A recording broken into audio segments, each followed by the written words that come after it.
بسم اللہ الرحمن الرحیم۔ قسط نمبر 78، اللہ کا شعر۔ حضرت علی رضی اللہ تعالی عنہ طلحہ بن ابو طلحہ کو چھوڑ کر لوٹ آئے۔ حضرت صلی اللہ علیہ وسلم نے ان سے پوچھا، اے علی، تم نے اسے کیوں چھوڑ دیا؟ انہوں نے عرض کیا، اللہ کے رسول، اس نے مجھے خدا کا واسطہ دے کر رحم کی درخواست کی تھی۔ آپ صلی اللہ علیہ وسلم نے ارشاد فرمایا، اسے قتل کراؤ۔ چنانچہ حضرت علی رضی اللہ عنہ گئے اور اسے قتل کر ڈالا۔ اس کے قتل کے بعد مشرکوں کا پرچم اس کے بھائی عثمان بن ابو طلحہ نے لے لیا۔ اس کے مقابلے پر حضرت حمزہ رضی اللہ عنہ آئے۔ انہوں نے اس کے نزدیک پہنچتے ہی تلوار کا وار کیا۔ اس وار سے اس کا کندھا کٹ گیا، وہ گر پڑا، اور دوسرے وار سے انہوں نے اس کا خاتمہ کر دیا۔ اب طلحہ کا بیٹا مصافع آگے بڑھا۔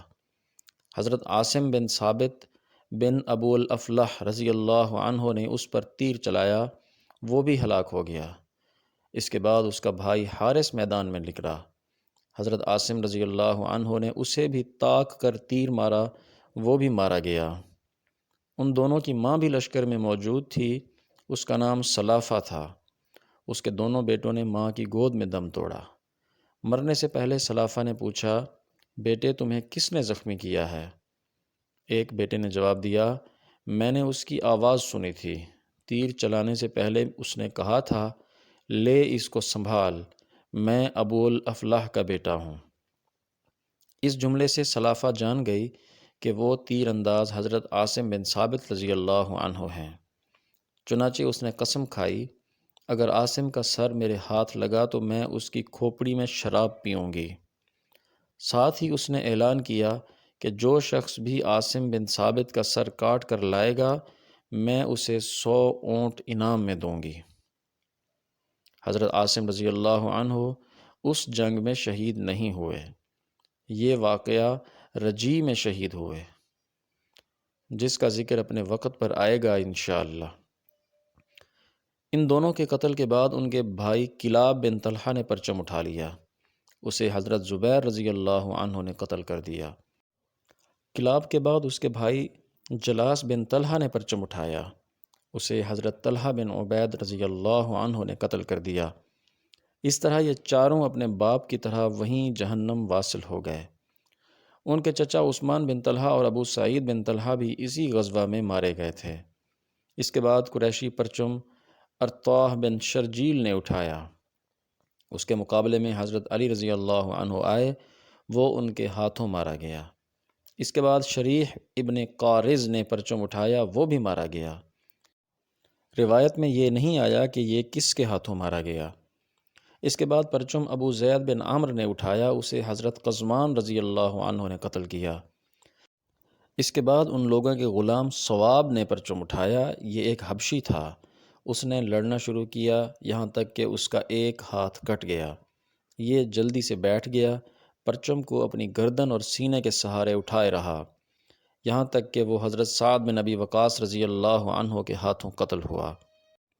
اب عام جنگ شروع ہو گئی، دونوں لشکر ایک دوسرے پر پوری طاقت سے حملہ آور ہوئے۔ اس جنگ کے شروع ہی میں مشرکوں کے گھڑ سوار دستے نے 3 مرتبہ اسلامی لشکر پر حملہ کیا، مگر حضرت صلی اللہ علیہ وسلم نے پہاڑی کے اوپر تیر اندازوں کا جو دستہ مقرر فرمایا تھا، وہ ہر مرتبہ تیروں کی باڑھ مار کر اس دستے کو پیچھے ہٹنے پر مجبور کر دیتا تھا۔ مشرکین تینوں مرتبہ بدحواسی کے عالم میں پیچھے ہٹنے پر مجبور ہوئے۔ اس کے بعد مسلمانوں نے مشرکوں پر بھرپور حملہ کیا۔ یہ حملہ اس قدر شدید تھا کہ مشرکوں کی طاقت کو زبردست نقصان پہنچا۔ اس وقت لڑائی پورے زوروں پر تھی۔ مشرکوں کی عورتوں میں ہندہ بھی تھی، یہ ابو سفیان کی بیوی تھی۔ اس وقت تک یہ اسلام نہ لائی تھیں اور مسلمانوں کی سخت ترین دشمن اور بہت تند مزاج تھیں۔ انہوں نے اپنے ہاتھوں میں دف لے لیا اور ان کے ساتھ دوسری عورتیں بھی تھیں، انہوں نے بھی دف لے لیے۔ اب سب مل کر دف بجانے لگیں اور گیت گانے لگیں۔ یہ قدم انہوں نے اپنے مردوں کو جوش دلانے کے لیے اٹھایا۔ ادھر حضرت صلی اللہ علیہ وسلم نے ابو دجانہ رضی اللہ عنہ کو جو تلوار عطا فرمائی تھی انہوں نے اس کا حق ادا کر دیا۔ حضرت زبیر بن عوام رضی اللہ عنہ فرماتے ہیں کہ جب آپ صلی اللہ علیہ وسلم نے اعلان فرمایا تھا کہ اس تلوار کا حق کون ادا کرے گا تو میرے 3 مرتبہ تلوار مانگنے کے باوجود آپ نے وہ تلوار مجھے مرحمت نہ فرمائی، حالانکہ میں آپ کا پھوپھی ذات تھا۔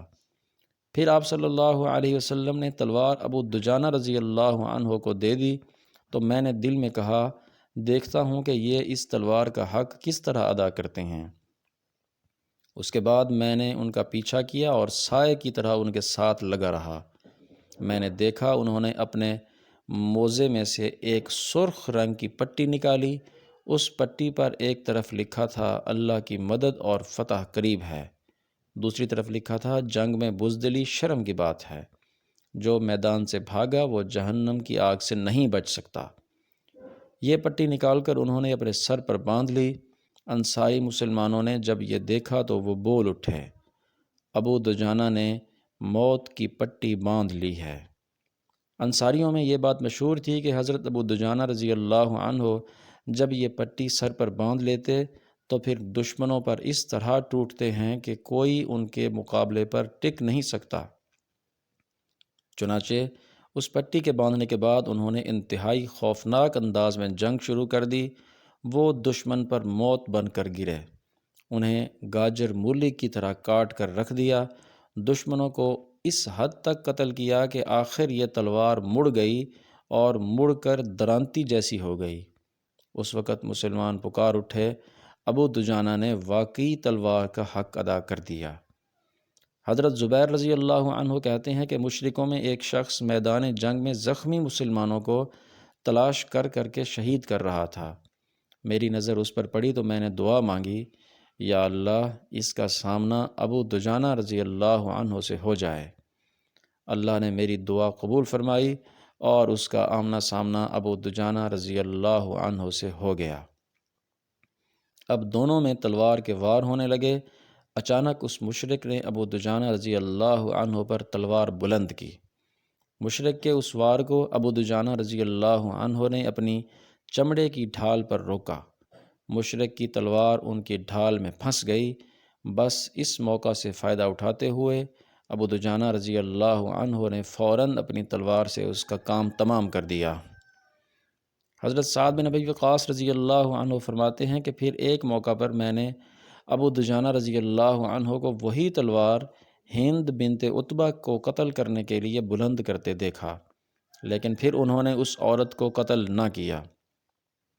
اس بارے میں جب ان سے پوچھا گیا تو انہوں نے جواب دیا، میں نے مناسب نہ سمجھا کہ رسول اللہ صلی اللہ علیہ وسلم کی تلوار سے ایک عورت کا قتل کروں، اس لیے اسے چھوڑ کر ہٹ آیا۔ حضرت حمزہ رضی اللہ عنہ بھی ان کی طرح انتہائی سرفروشی سے جنگ کر رہے تھے۔ اس روز حضرت حمزہ رضی اللہ عنہ بیک وقت 2 تلواروں سے لڑ رہے تھے، یعنی ان کے دونوں ہاتھوں میں تلواریں تھیں، اور لڑتے ہوئے وہ کہتے جا رہے تھے، میں اللہ کا شیر ہوں۔ سیرت کا یہ مبارک سلسلہ جاری ہے۔ آپ سے گزارش ہے کہ چینل کو سبسکرائب کریں، ویڈیو کو لائک کریں اور اسے دوستوں کو شیئر کریں۔ آپ کے تعاون کا شکریہ۔ جزاکم اللہ خیراً کثیرا۔